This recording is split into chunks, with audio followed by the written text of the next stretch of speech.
बिस्मिल्लाहिर्रहमानिर्रहीम। सैयद तस्नीम हैदर से अपने यूट्यूब ऑफिशियल चैनल से आपके सामने आज दो बातों पर बात करते हैं। एक तो ये जो मुज़ाकरात हो गए फेल जरदारी और नवाज शरीफ, और दूसरा जो है जर्नैल हमारे हैं जो वो क्यों इस तरह एक पार्टी को क्रश करने पे तुले हुए हैं। बेसिकली होता है इनके पीछे ये है कि जब ये कोई भी जनरल लेफ्टिनेंट जनरल बनता है तो चाहे वो चीफ ऑफ आर्मी स्टाफ बने ना बने, वो अपने अहलो याल के लिए फॉर एग्जांपल उसकी बेगमात जो है उनकी डिमांड्स करती हैं, जी हमें जी 209 जी वाला प्लाट चाहिए जो 200 करोड़ का है, 1 अरब का है, 2 अरब का है। तो वो इस डिमांड पर वो देखते हैं ठीक है जी हम ये प्लाट जो है ना ले लेते हैं। और उस पर जो बाहर भी है फॉर एग्जांपल जंगीर तरीन हो गया या अलीम खान हो गया, इस तरह के बाहर पहले भी आ जाते हैं। वो कहते हैं कि अगर आप ये प्लाट ले लेते हैं तो हम इस प्लाट को खरीद भी लेते हैं। तो जब वो देखते हैं कि प्लाट तो लेने के साथ बिक भी जाएगा तो वो फिर उस प्लाट को लेने की कोशिश करते हैं और वो प्लाट हासिल कर लेते हैं। उसके बाद वो इस तरह के लैंड माफिया के आगे बेचकर पैसा बनाते हैं और अपनी जो ड्यूटी सर्विसेज खत्म होने के बाद ये अपना अरबपति नहीं बल्कि खरबपति होकर निकलते हैं। और पाकिस्तान की कौम जो है उनके पास खाने को भी कुछ नहीं होता।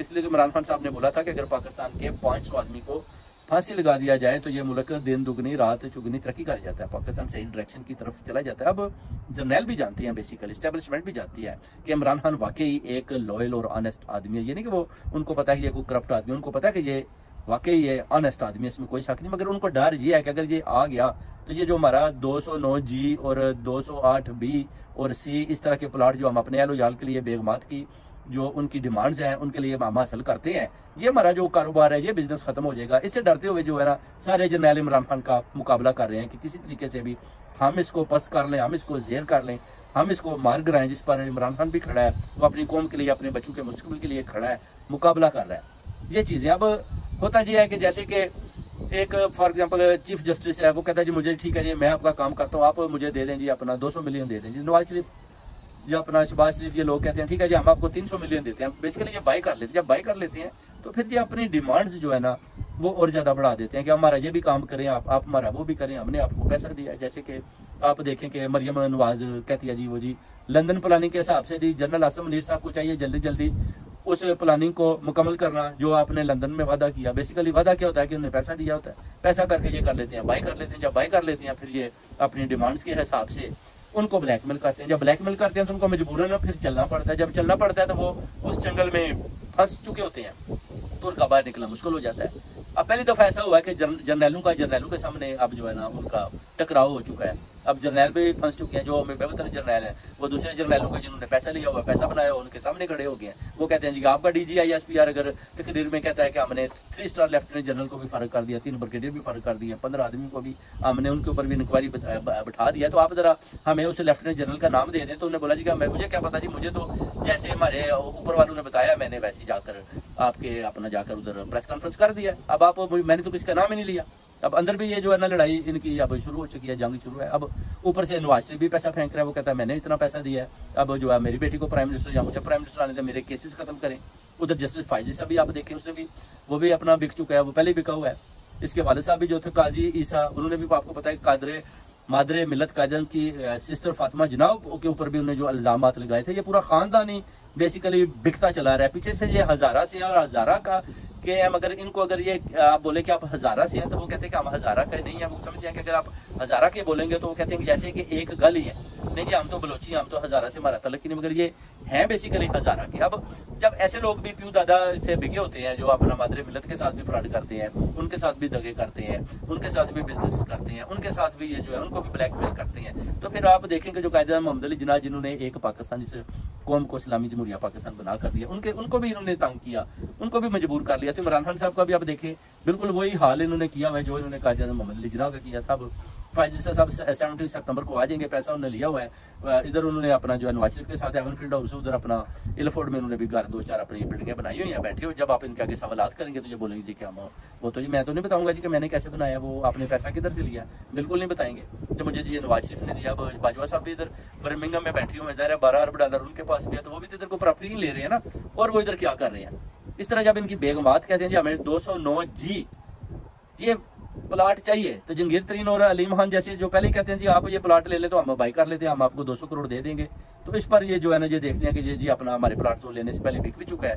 तो जब ये जॉब छोड़ते हैं, चाहे चीफ ऑफ आर्मी स्टाफ बने ना बने, तो इनके पास पैसा होता है और वो पैसा लेकर फिर जो है ना अरबपति बल्कि एक जर्नैल खरबपति होता है जब ये अपनी सर्विस से छोड़कर जाता है। तो फिर ये अपना जनाबा की उम्र ये जैसियाँ करते हैं। कौम जो है वो भूख में तड़प रही है, वो बेचारे उनके पास खाने को रोटी नहीं है। ऊपर से आपने देखेंगे जरदारी और आसिफ अली जरदारी और उसका अपना नवाज शरीफ के जो मुज़ाकरात टोटल फेल हो चुके हैं। नवाज शरीफ अब वापस लंदन की वापसी कर रहा है। अब जब इमरान खान कहता है कि कैसे 500 करोड़ आदमी को अपना 500 आदमी को पकड़कर फांसी लगा दे तो पाकिस्तान सही डायरेक्शन पर चल सकता है। अब आर्मी को भी पता है कि इमरान खान बात तो ठीक करता है, एस्टेब्लिशमेंट ये जानती है कि ये एक ऑनेस्ट आदमी है, ये एक ऐसा आदमी है जो पाकिस्तान को लेकर आगे जा सकता है। इसलिए वो भी देख रहे हैं कि अगर नवाज शरीफ पाकिस्तान के लैंड पर आता है, तशरीफ लाते हैं, तो हो सकता है फिर इनको वो पकड़ने में कामयाब हो जाए, इनको भी पकड़ ले, क्योंकि एस्टेब्लिशमेंट को तो पैसा चाहिए।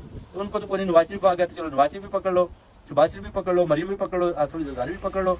उसके बाद वो देखते हैं कि अब इमरान खान की पार्टी को तो हम क्रश करने में नाकाम रहे हैं। जैसे आप देखें कि जब IMF का पैसा लेते हैं तो कहते हैं जी कि हमने PTI को क्रश कर दिया, अब टोटल ये पार्टी तो आ नहीं सकती, तो आप हमें पैसा दें क्योंकि अगले 5 साल भी हमारे हैं। अब IMF भी धोखे में आ जाती है, वो इनको थोड़ा सा पैसा देते हैं 3 साल की मुद्दत के लिए कि ठीक है जी हम देखते हैं, आप इलेक्शन करवाएं, मगर मेक श्योर करेंगे ये जो हमारा पैसा है आप इलेक्शन पर नहीं लगाएंगे।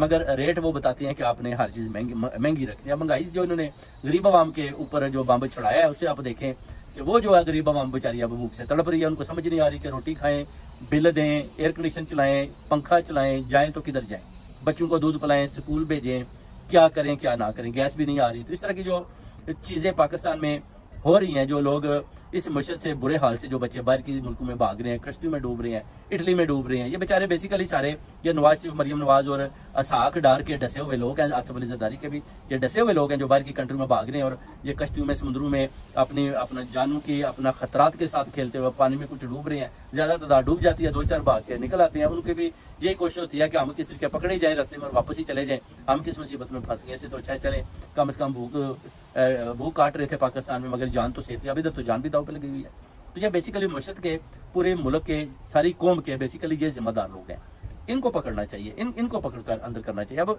जो इन्होंने पैसा लिया, पैसा इनके पास देने के लिए है नहीं, पैसा इन्होंने ले लिया थोड़ी मुद्दत के लिए, सागडार अब उस पैसे को किधर और कैसे लगाएगा ये कौम को बताना पड़ेगा। उसके बाद जब ये खत्म हो जाएंगे तो फिर ये किसी और के पास चलेंगे, जी हमारे पास पैसे नहीं है।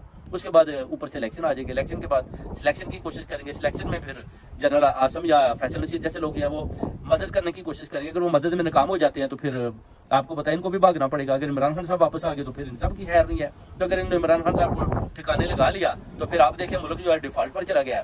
तो ये मुल्क को बेसिकली डिफॉल्ट में भेजकर मुल्क को खत्म करके वापस इनके पास तो पैसा है, दोबारा लंदन और दूसरे मुल्कों की तरफ ये अपना जो है उधर चले जाएंगे।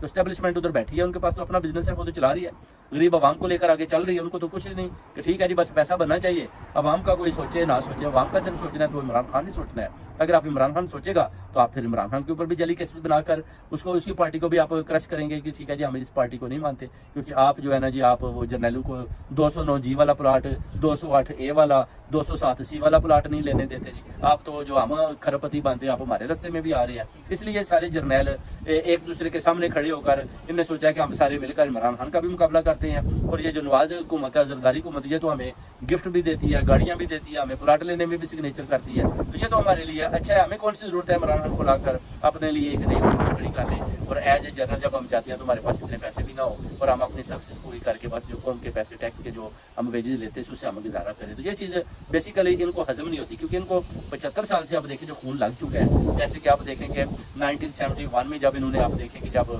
शेख मुजीबुर रहमान जीते थे उस वक्त अपना जुल्फ़िकार अली भुट्टो ने जो डील की थी तो उस डील में उन्होंने उनको फर्क किया। उसके बाद देखेंगे वो मुल्क के भी 2 टुकड़े हो गए थे, मगर इन्होंने अपनी मफाद की खातर कि मुझे प्राइम मिनिस्टर बनना चाहिए आधा मुल्क भी बेच दिया था। बिल्कुल यही सूरत हाल है। ये भी चाहते हैं कि बलोचिस्तान भी चला जाए, KPK भी चला जाए, पंजाब में चले हमारी हुकूमत आ जाए, हम एज ए बिजनेसमैन उधर बैठे रहे, जो अपना 12-14 करोड़ आवाम है उस पर हम हुकूमत करते रहते हैं। सिंध वाले सिंध ले जाए, कोई प्रॉब्लम नहीं। अब आसिफ अली जरदारी भी चाहता है कि ठीक है जी कि मैं अपना जो है सिंध पर हमारी हुकूमत रहे, पंजाब पर अपना नवाज शरीफ आ जाए, KPK पे मौलाना फजलुर रहमान आ जाए। अब मौलाना फजलुर रहमान भी देख रहे हैं, वो कहते हैं कि मुझे तो सदारत की चेयर पर आप दे ही नहीं रहे, आप तो खुद ही आपस में बंदर बांट कर रहे हो और आप मुझे तो किसी खाते में आप लिख ही नहीं रहे। इस तरह का जब आप इस तरह के काम करेंगे तो फिर आपको पता है कि इस तरह आप दहशत गर्दी को भी फरोग देते हैं। जो दहशत गर्दी फरोग इस तरह होती है कि लोग जब तंग हो जाते हैं, अपना भूख से मशद का बुरा हाल हो जाता है, तो फिर वो दहशत गर्दी पर उतर आते हैं। फिर वो, मैं आपको पता, पुरानी हिस्ट्री आप उठा कर देखें, मुशर्रफ के ऊपर भी कितने हमले हुए, उसके बाद भी आप देखें एक दफ़ा 4-5 जर्नैल भी उन्होंने पकड़ लिए थे, जो बड़ी मुश्किल से चौधरी शुजात और साहब ने मिलकर उधर आदमी भेजे और उनसे छुड़वाए, जो डील हुई जिस पर इन जर्नैलों को भी छुड़वाया गया था। आपको पता है, आप हिस्ट्री उठाकर देखें, अगर आप इस तरह के काम करेंगे, कौम को तंग करेंगे, तो फिर आप खुद ही दहशतगर्दी को भी फरोग देंगे। अब पाकिस्तान का ये आलम है, उधर तो पता ही नहीं है कि कौन क्या करवा रहा है, कौन केस कर रहा है, कौन करवा रहा है, कौन किधर कौन सी मुदाखलत कर रहा है, कौन सा आदमी उठाकर किधर लेके जा रहे हैं, कोई जिम्मेदारी नहीं है, बिल्कुल ला कानूनियत है। आप देखें उधर, आप देखें कि जो स्वीडन में अब कुरान पाक की बेरुमती होती है, उधर आप देखें कि शहबाज शरीफ एक ट्वीट करता है, उसके नीचे आप देखें लोग किस तरह के कमेंट्स कर रहे हैं। उसके बाद DGI SPR साहब ने कोई किसी किस्म की भी आकर प्रेस कॉन्फ्रेंस नहीं की, कोई अपना हमारे जो general Asim Munir chief of army staff है, उनकी भी कोई प्रेस कॉन्फ्रेंस नहीं आई कि जो अपना हाई कमीशन स्वीडन के सामने जो उन्होंने कुरान पाक की बेरुमती किया, कुरान पाक को जलाया, उसकी भरपूर मजम्मत करते हैं। किसी ने भी नहीं की। साहब भी सोनिया में बैठे हुए $1 ले रहे हैं, मगर उन्होंने भी किसी किस्म की कुरान पाक की बेरुमती के लिए किसी किस्म की आवाज बुलंद नहीं की। हालांकि वो उम्मे मुसलमा के वो बने हुए हैं, अपना पैरोकार बने हुए हैं जी, काम जो जनाब इधर जो रेल चीफ साहब हैं, वो जी अपना सारी कंट्री को ये रन करेंगे, और उधर वो $1 लाख ले रहे हैं, मगर किसी किस्म की वो मुदाखलत ही नहीं कर रहे। किस किस्म के ये जो अपना पैसा बना रहे हैं जर्नैल, यानी उनकी तरफ से भी किसी किस्म की आवाज नहीं है। अब मैं पूछता हूँ कि ये जो अपना पुराने पाक की बेरुमती होती है, इसमें कौन आवाज उठाएगा? पाकिस्तान में वो कौन सा लीडर है? एक इमरान खान था जो बोलता था, जो बात करता था, इनमें से किसी की बात ही नहीं की। आप बात करते हैं जी वो जी हमें जी वो जी मुराद सईद को ढूंढ रहे हैं, हम जी वो जी अपना उसको आजम स्वाति को ढूंढ रहे हैं, फलां आदमी जी वो जी PTI छोड़ रहा है, फलां ऐलान कर रहा है, ये सारी चीजें हो रही हैं। मगर DGI SPR और आसम मुनीर साहब को भी ये बात सोचना होगी कि हमें एक प्रेस कॉन्फ्रेंस करनी होगी, जिसमें आप ये देखें कि स्वीडन में जो बेरुमती हुई है, जो कुरान पाक को जलाया गया, उसके बारे में आपको आवाज उठानी पड़ेगी। आप इस्लामी जमहूरिया पाकिस्तान के चीफ ऑफ आर्मी स्टाफ है, आप इस्लामी जमहूरिया पाकिस्तान के DGI SPR हैं, आप कौम से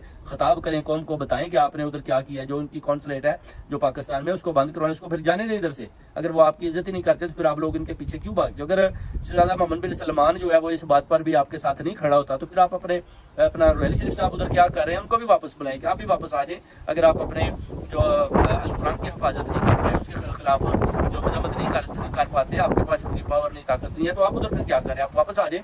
कम से कम अपनी कंट्री में बैठकर एक बात तो कर सकते हैं, ये जो काम हुआ है ये गलत है, हम उसकी पुरजोर मजम्मत करते हैं। मगर अभी तक मैं देख रहा हूँ किसी किस्म की भी कोई बात नहीं है, बल्कि आप लोग सब मिलकर IMF के पीछे लगे हुए, आप पैसे के लिए बकारियों की तरह IMF के पीछे भाग रहे हो, जो थोड़े से उन्हें पैसे दिए, अब उसकी आप आपस में बंदर बांट कर रहे हो कि हमने पैसा किधर और कैसे तकसीम करना है। अवाम का तो आपने देना नहीं, आपने आपस में तकसीम कर लेना है। और उधर आपने ये भी बयानिया उनको दे दिया कि इमरान खान को हमने खत्म कर दिया है, उसकी पार्टी को भी खत्म कर दिया, अगले 5 साल भी हमारे हैं, इसलिए आप हमें खुलकर पैसा दिया। खुलकर तो उन्हें पैसा दिया नहीं, उन्हें उतना ही दिया। उन्हें बोला कि अभी तक अवाम तो कौम तो उनके साथ है, तो आपने बोला कि 6 से 8 महीने और दे दें, तो इंशाल्लाह हम इमरान खान को भी खत्म कर देंगे। ये सारी डीलें जो कौम के सामने हम रखते हैं, और इंशाल्लाह पाकिस्तान की कौम को सोचना होगा, देखना होगा कि ये जो जितनी भी डीलें हो रही हैं, नवाज शरीफ और ये जो शहबाज शरीफ और मरियम नवाज और ये जो अपना आसिफ अली जरदारी, बिलावल भुट्टो जो आपस में कर रहे हैं एस्टेब्लिशमेंट के साथ से, ये जो एक इम्पोर्टेंट गवर्नमेंट को लेकर आगे जा रहे हैं, और प्राइम मिनिस्टर की जगह ये क्राइम मिनिस्टर साहब जा रहे हैं आगे, और पैसा इधर उधर लेकर जा रहे हैं और खा रहे हैं। देखते हैं कि ये मुर्शिद को कैसे ठीक करते हैं। साख डार कितनी देर और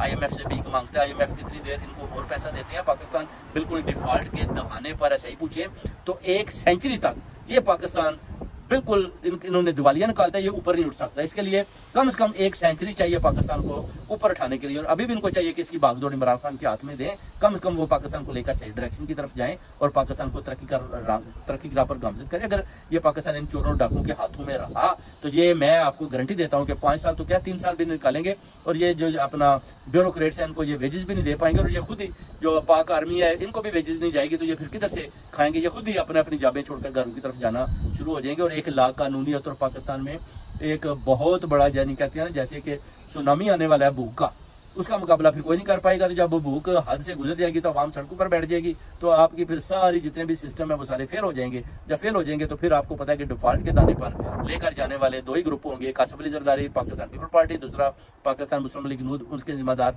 नवाज शरीफ, मरियम और शहबाज शरीफ होंगे। और इनके साथ कुछ लोग एस्टेब्लिशमेंट के भी शामिल होंगे जिन्होंने गद्दारी की और जिन्होंने इस मुल्क को इसका बैठाने में भरपूर किरदार अदा किया, और जो लोग बेवतन थे उनको मार मार कर खत्म करने की कोशिश की, और पाकिस्तान को उस नोयत तक पहुंचा दिया कि जिसको वापस लाने में फिर बहुत ज्यादा सदियां चाहिए। तो बहुत बहुत शुक्रिया भाइयों, ये लम्हा फिक्रिया सोचने वाला है। इंशाल्लाह ताला नेक्स्ट ब्लॉग आपको बताएंगे अब क्या होता है। किसकी बारी, जरदारी या नवाज बारी? पाकिस्तान जिंदाबाद, पाक आर्मी तुझे